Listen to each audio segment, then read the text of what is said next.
A very important application of complexation reactions is when they're coupled to other reactions. Those other reactions, as you may have already guessed, are acids and bases and precipitation. In this video, we're going to understand how solubility and precipitation can be modified when one of the ions involving the solubility problem can actually form a complex which displaces the equilibrium in one direction or another.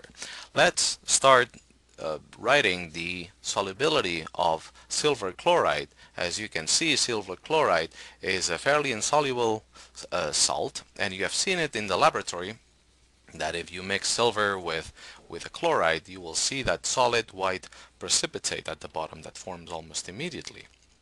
Now, you also have seen that when you put ammonia in the silver chloride, you have been able to dissolve, in the laboratory, you have been able to dissolve the silver chloride precipitate. So why is that?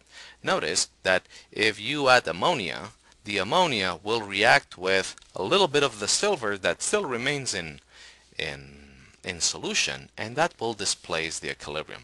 What do we mean by that? Well, if you add these two reactions, the formation of this complex and the solubility of silver chloride, notice that silver plus and silver plus goes away, and you have one silver chloride, two ammonia to form silver diammonia and chloride.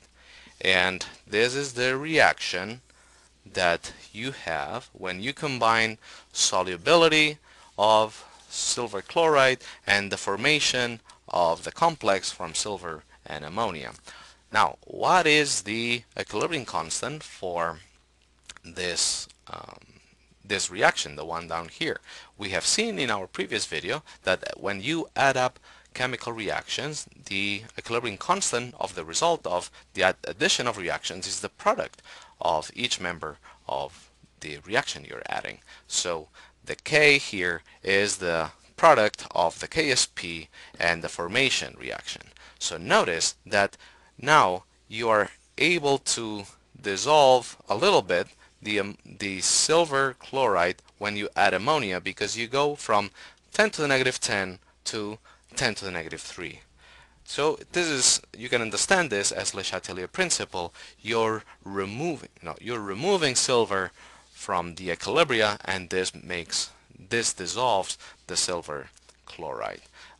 Again, this is one of those typical connections between two different modules, and I hope you can make the connection, because this is what the beauty of the tools that you're learning here is that they're applicable to many other contexts. So let's try to solve a problem that is specifically about that reaction.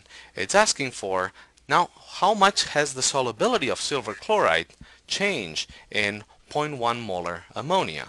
First of all, let's write the equations that we wrote in our previous slide. We have the two reactions for which we know the constants.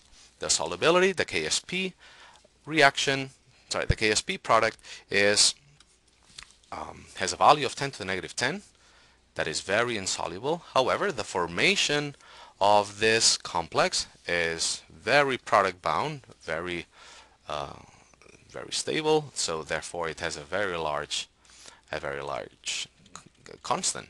So the product of this will be KSP times KF, and again this will be around, what was that? It was 2.8 times 10 to the negative 3. 2.8 times 10 to the negative 3. Alright, so how can we find the molar solubility? I remind you, the solubility is the number of moles of solid that dissolve in 1 liter. So that S that we have calculated in previous modules. So we need to build an ice table, and the key part is that the solubility of silver chloride will change depending on how much ammonia you add. So we have a 0.1 molar solution in a saturated solution of silver chloride.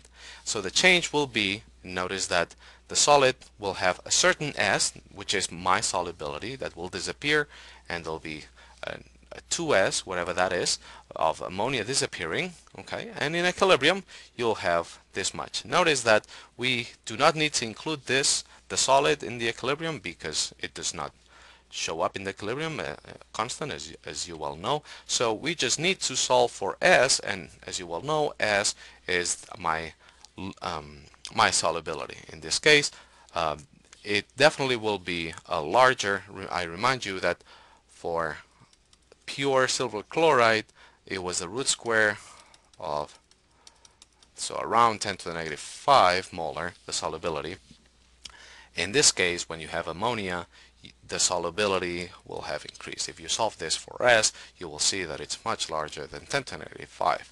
And this is why in the lab you see that when you add ammonia to your silver chloride solid, that solid disappears. It's because you have increased the solubility of silver chloride.